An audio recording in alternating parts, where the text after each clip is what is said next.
voilà un produit, en tout cas que moi, je ne connaissais pas. C'est clair, je ne suis pas un motocycliste. Ce n'est pas une industrie que je connais, mais quand même, on se tient au fait des grandes nouvelles. Et je ne savais pas qu'il existait des vestes airbag pour les motocyclistes. Et heureux d'apprendre, oui, c'est un produit japonais, mais au Québec, au Canada, très, très peu de distributeurs. Et c'est un gars de la région qui a parti son entreprise, Protexport. Il est avec nous. Éric Moffett, bonsoir et bienvenue. Merci. Bon, premièrement, juste faire une histoire courte. Vous étiez dans quel domaine auparavant? Dans le domaine de la moto, j'ai fait de la course auparavant pendant à peu près 4 ans, championnat canadien. Par la suite, j'ai donné des cours avec l'école de pilotage ASM Motosport pendant 6 ans. Et c'est à partir de ce moment-là qu'on a eu un intérêt à regarder ça. Le copropriétaire avec qui j'étais en avait acheté une pour lui-même, puis j'ai trouvé ça très intéressant, puis personne n'en avait ici. Fait que depuis 6 ans, on a commencé à le tenir, mais c'était comme juste un petit à côté, si on veut. Et dans cet historique de motocycliste, Oui. quelques blessures au passage? Bien sûr, les clavicules. Dans ce temps-là, on n'avait malheureusement pas ça. Je n'avais pas accès à ça quand moi je coursais. Quand j'ai vu ça, j'ai fait hey, « wow, ça peut tellement sauver des grosses blessures ». Puis ils disent que ça sauve 75 des blessures graves au niveau de la colonne cervicale, poumon et... Pourquoi c'est si peu connu? Je pense que... Je sais que le distributeur canadien à Vancouver a le produit peut-être depuis une dizaine d'années. Je dirais qu'au niveau marketing, je vois qu'il y a quelque chose qui manque un petit peu de ce côté-là. Nous, quand on a eu l'idée de ramener ça ici au Québec, depuis ce temps-là, on pousse beaucoup pour ça, mais je pense que c'est peut-être le côté marketing qu'il y avait un petit peu de difficulté. Puis même à la limite, est-ce qu'il y a de la compétition dans ce domaine-là? Est-ce qu'il y a d'autres compagnies qui en font? Oui, on a un compétiteur direct, je vous dirais, qui vient de France, qui est un très bon produit également, mais on dirait que les gens, ça c'est pas encore peu connu. Fait que c'est un peu ça la problématique. Je vous dirais, je parle à des gens qui font de la motocyclette depuis 20 ans, puis ils me disent « Éric, j'ai jamais entendu parler de ça. » OK. Fait que même si moi, je ne fais pas de la moto, c'est normal que je ne connaisse pas ça. Là. C'est malheureusement normal pour le moment. Ouais. Bon. Comment ça a parti? Comment ça a été développé? On comprend l'idée que, bon, il y a des gens qui se blessent en moto, puis qu'on essaie de les protéger. On connaît évidemment les airbags dans les autos. Mais comment l'idée s'est articulée sur ce produit-là? La compagnie japonaise Hit Air a commencé, c'était la première compagnie mondiale à développer le système en 1998. Par la suite, justement, je pense qu'au niveau des blessures, ils se sont dit, il y a quelque chose à faire avec ça, qu'est-ce qu'on peut faire pour aider les gens? Puis à partir de ce moment-là, en Europe, c'était très populaire au niveau des centres de police, autant en France qu'au Japon, qu'en Espagne. Maintenant, ces policiers-là roulent avec cette veste-là depuis plusieurs années. C'est quoi les matériaux ou qu'est-ce que ça prend? Parce que là, on voit évidemment sur la table, il y a des échantillons, mais il y en a une, évidemment, tout juste à côté de vous, qui est pleinement gonflée. Oui. Donc, ça nous donne un peu le look, mais c'est fait avec quoi, ça? Bien, nylon et polyester, c'est du 500D, je crois, au niveau du nom du matériel, si on veut. Mais c'est un matériel qui est très résistant. Moi-même, j'ai été surpris parce qu'en étant dans le domaine du circuit, de la piste, j'ai plusieurs gens qui en ont acheté, qui ont tombé parce que sur le circuit, on pousse un peu plus la machine. Et puis, ça garde... Ça résiste à une traînée sur l'asphalte. Je vous dirais qu'une fois sur 10, quelqu'un va réussir à passer à travers le nylon. Et en dessous, il y a comme un genre d'une membrane en plastique, si on veut. Et qu'est-ce qui fait que ça rouvre et dans quel délai? 0,25 secondes, un quart de seconde. Et comme on voit ici, il y a un fil qui est attaché et le fil est attaché après la moto. Ça prend 70 livres de pression. Dès qu'on éjecte, qu'on est éjecté, ça veut dire qu'on n'était même pas un pied de la moto, la tige va sortir et puis il y a une bonbonne de CO2 qui fait que le mécanisme prend un quart de seconde avant de gonfler. Donc, à un pied de la moto, 70 livres de pression, pouf, c'est là que ça éclate. Oui. Puis donc, ça rouvre assez... Donc la veste a le temps d'ouvrir avant que la personne tombe par terre? Et voilà. C'est le pourquoi de la vitesse de déclenchement. C'est assez impressionnant. Tantôt, comme je te dis, si jamais tu veux le voir live, on va en faire une. Mais oui, c'est l'idée qu'on le mette assez serré pour que les gens, dès qu'ils se mettent semi-debout, on sent la mise en tension du fil et que là, si, mettons, il y a un coup raide, elle partirait tout de suite. Dans le fond, c'est une invention qui, somme toute, est assez simple. Très simple. J'imagine que c'est peut-être le perfectionnement en arrière de ça.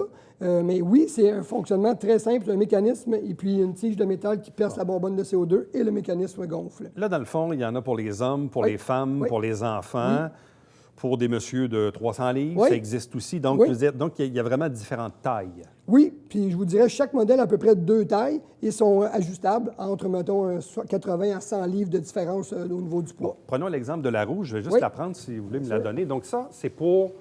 Ça, c'est le format enfant. Oui, enfant ou petite personne. Mon garçon de 8 ans et demi porte celle-ci. Il pèse 58 livres et c'est exactement le minimum, c'est 56 livres qu'on peut la porter. Bon. C'est quoi le sentiment de protection qu'on a quand on l'a? Un peu comme un policier qui porte une veste par balle quand il patrouille. Là. Je veux dire, quand on est motocycliste et qu'on a ça sur le dos, est-ce qu'on trouve ça encombrant? Est-ce qu'on se dit, il fait chaud cet été, on est en juillet, il fait 32 degrés, ça ne me tente pas de porter ça? Comme un policier qui ne tente pas de porter sa veste par balle parce que c'est tannant. Je veux dire, est-ce qu'on est bien ou est-ce qu'à un moment donné, il y a un inconfort? C'est une des meilleures questions les plus fréquentes que je me fais poser. On ne la sent presque pas. Là, tous les gens que je l'ai fait essayer sont comme, c'est 2,5 livres au total de la veste et la majorité du poids est la bonbonne ici en avant. Je vous dirais, un coup qu'on l'a, moi, maintenant, c'est comme un casque ou des gants. Je ne suis plus capable de rouler sans. Je me sens un peu tout nu, si je peux dire ça. C'est ça l'histoire, oui. Oui, okay. parce qu'il manque quelque chose. Bon, prenons exemple ici, la noire. Ça, c'est pour adultes. Oui. Pour un gars de mon gabarit, disons. Là. Donc, on parle de 2 livres à peu près? Oui, 2,5 livres au total. 2,5 livres. Oui. Donc, c'est sûr que c'est pas... on sent qu'il y a une résistance, on sent qu'il y a un poids, mais c'est pas tant non plus, là. Bon. Là, est-ce qu'on peut faire le test en toute sécurité? Bien sûr. Bon. Ça veut dire que je me mets ça autour de la taille, puis là, ça va partir, cette affaire-là. Moi, je vais tirer. On va tirer sur la corde. Oui. Donc, allons-y pour faire le test. Là, c'est sûr que j'ai un veston, un micro, puis une oreillette. Là. Je vais me lever ici... Parce qu'il y a comme un plastron ici à l'arrière. Ça, c'est un petit bac protecteur, un petit protecteur dorsal. C'est pas obligé, ça? Non, c'est pas obligatoire. OK. Bon, fait que là, disons, je vais essayer de ne pas accrocher le micro pour nos amis en régie. Voilà, je vais boutonner le veston, ça va être plus facile. Là, évidemment, on s'entend qu'il faut ajuster. Donc, il y a des courroies pour ajuster, c'est ça? Oui, c'est en plein ça. Comme ce modèle-ci fait de 140 livres, 135 jusqu'à peu près 200 livres environ. Je suis plus proche du 200 que du 145. Je pense qu'on va être correct. Mais bon. Vous me direz, là. Ça va. Est-ce qu'il faut que ça soit très serré ou juste correct? Moi, je dis ajuster. Comme ça, en ce moment, pour vous, là, je la serrais un petit peu plus. Oui? Oui. Donc, on revient à l'intérieur à ce moment-là? Oui, pour le démo, c'est pas l'obligation. Mais moi, je dis que c'est surtout quand on roule... Il faut que ça soit ajusté. Oui, surtout quand on roule, on ne veut pas que la veste un petit peu flacote au vent et elle nous dérange. Mais sinon, pour le reste, il n'y a pas de problème. Ça devrait être bien. OK. Donc là, on arrive ici, on reclippe. Voilà. Et là, dans le fond, ce qui fait le déclenchement, c'est ça ici qui est attaché sur le devant du guidon? Oui, devant du guidon ou en dessous de la selle ou sur le côté, sur le frame, si on veut, le cadre de la moto. Mais là, qu'est-ce qui arrive si je décide d'aller au poste d'essence? Oui. Puis là, il faut que je la détache, là. Oui. Parce que si je me lève puis je m'en vais mettre de l'essence au couche-tard... C'est une très bonne question, ça n'arrivera pas. C'est non? 70 livres, regardez. Fait que même si vous l'oubliez, elle ne partira pas. 70 livres OK, je vais avoir le temps de la détacher si je me lève puis j'oublie que je suis attaché, là. Ça prend vraiment un choc. Si jamais, à la limite, vous la traînez, la moto risque de tomber en terre au lieu que celle-ci gonfle. Là, quand ça va gonfler, cette affaire-là, est-ce que je vais avoir un choc? Est-ce que je vais... Un choc plus en compression. Je vais être surpris? Un peu. OK, je vais juste m'accoter ici. Moi, je vais le mettre de l'autre côté. Je vais le mettre ici. Oui, vous préférez... Ça. Ah oui, vous allez avoir plus de jeu. Je ne sais pas si au niveau de la caméra, on est correct. C'est bon? Oui, peut-être vous en venir ici. Oui. Peut-être que ça serait plus facile. On a la caméra qui est dans le fond là-bas. Donc là, Je te le dis pas, puis j'y vais. Oui, c'est ça. 1, 2, 3. OK. Là, tu peux te tourner. On va montrer ce que ça dit. Là, je sens que je suis très, très... oui, comprimé. Comprimé, là, ready, là, beaucoup, là. C'est normal. Puis ici, il y a le stress. Hein. Je te dirais que des fois, les gens ont l'impression que ça compresse un petit peu au niveau respiratoire, mais il n'y a pas de problème. Et là, on va rester comme ça tout le temps, là. Un peu comme celle qui est là, non? Elle va dégonfler à peu près en dedans d'1 minute et demie, 2 minutes. Mais comme je dis aux gens, si vous voulez qu'on le fasse rapidement, soit qu'ils peuvent la défaire. Ça, c'est la bonbonne qui est ici, là. Et voilà, la bonbonne de CO2. OK. Puis là, on le voit. Si j'ai juste besoin de la défaire comme ça, on prend 3 secondes et quart. Puis vous allez le sentir automatiquement. Que ça va lâcher. Oui. Il y a des tours, attendez. Et voilà. On va l'avoir. On y arrive. OK, là, on sent le... OK. Sinon, ça prend à peu près 2 minutes avant qu'elle se dégonfle complètement. Ça, la bonbonne, puis vous pouvez vous rasseoir ici, là.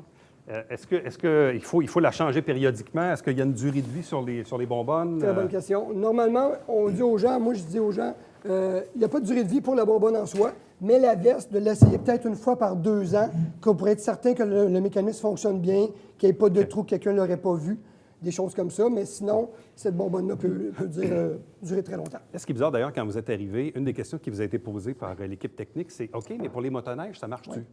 Pour le moment, ça marche dans le sens où, oui, elle va être fonctionnelle, mais la garantie du 0,25, un quart de seconde pour le déploiement n'est pas efficace dans ce sens-là. Ça peut prendre peut-être 2 secondes parce que c'est une bonbonne de CO2.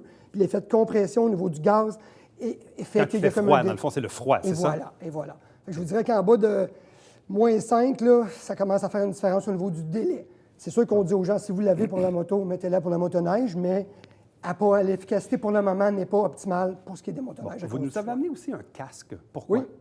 Bien, le casque, c'était plus pour toi, pour la démonstration. OK. Oui, finalement, on ne l'a pas utilisé, mais bon. c'était le but. OK, mais j'aurais pu mettre le casque, Oui. effectivement. C'est sûr que le casque nous donne, évidemment, la protection pour la Oui. tête. Mais vous disiez tantôt que quand il y a des accidents, il y a aussi donc des blessures au corps Oui. quand les personnes tombent en bas de la moto et sont traînées sur la route. Bien, c'était répertorié même à travers la SAC. Là. La grosse partie des blessures aussi qui est grave, si on veut, c'est la cage thoracique, les poumons, côte, et ainsi de suite. La colonne, dans le fond? Oui. Puis comme on voit ici, tout au niveau de la colonne cervicale, la protection ici, ça empêche les gens... Parce que ça de faire monte des assez haut whiplash. dans le cou, là. Oui. Fait que le casque vous arrive ici à peu près. Il y a un petit espace de ça qui est juste un mini-jeu. Fait que ça empêche tous les whiplash, comme on dit, les coups de lièvre. Ça fait combien de temps que vous avez lancé l'entreprise? Bien, ma propre entreprise, juste ça fait 2 ans, mais on la tient depuis 6 ans. OK. Et là, c'est quoi maintenant les projets d'avenir? Faire connaître le produit? J'imagine que vous devez aller dans des places, des salons de moto, des trucs comme ça. Salon de moto fin février à Montréal. Mon but, ça serait d'être distributeur de l'Est du Canada parce qu'il n'y a aucun distributeur, aucun même revendeur de ces vestes-là dans l'Est du Canada du tout. Je suis le plus loin dans l'Est. Et quelqu'un qui va dans un magasin de moto, Oui. là, est-ce qu'il peut en acheter? Pour le moment, non. Il faut qu'il passe à travers moi. Donc, c'est pour ça que j'essaie de me faire connaître un peu plus à Est-ce que travers vous Facebook. vendez en ligne ou c'est dans Oui. les projets? Ouais. Oui, mon site Internet est fonctionnel, c'est en ligne. Transactionnel. Oui. Donc, c'est quelqu'un ça. peut acheter la veste puis il se la fait livrer par la poste. en plein là, ou ça. par Purolator et Oui, compagnie. c'est là. en plein ça. OK. Mais ça a un potentiel intéressant. Je ne sais pas comment il y a de motocyclistes au Québec. Je ne sais pas. Il doit y en avoir. On parlait, je pense, de près de 300 000, si je me trompe pas. C'était beaucoup, là. Et là, la question qui tue, c'est comment ça coûte? Entre 700 et 800 $ dépendant des modèles. Mais en même temps, si tu as le moyen de te payer une moto puis des plaques qui coûtent assez cher, ça a l'air, puis les assurances aussi. Là. C'est rendu, surtout les sports, c'est rendu 1800, je crois, cette année. Pour moi, tu sais, je le montre souvent, le petit calcul cassé 2 fois. Je me dis, ça m'a coûté beaucoup plus cher. Comme travailleur autonome, on n'a pas travaillé pendant 4 à 6 semaines qu'investir là-dessus. Je dis aux gens, écoutez, je comprends qu'il faut le prévoir, mais moi, je pense pas, je suis convaincu que c'est un investissement à courir à mon ligne. Oui, puis en même temps, on l'amortit sur plusieurs années. On s'entend voilà. qu'on garde ça très longtemps. Là. Oui. Oui, il faut y penser, la sécurité. Félicitations, merci, puis bonne chance pour la suite. Merci à toi.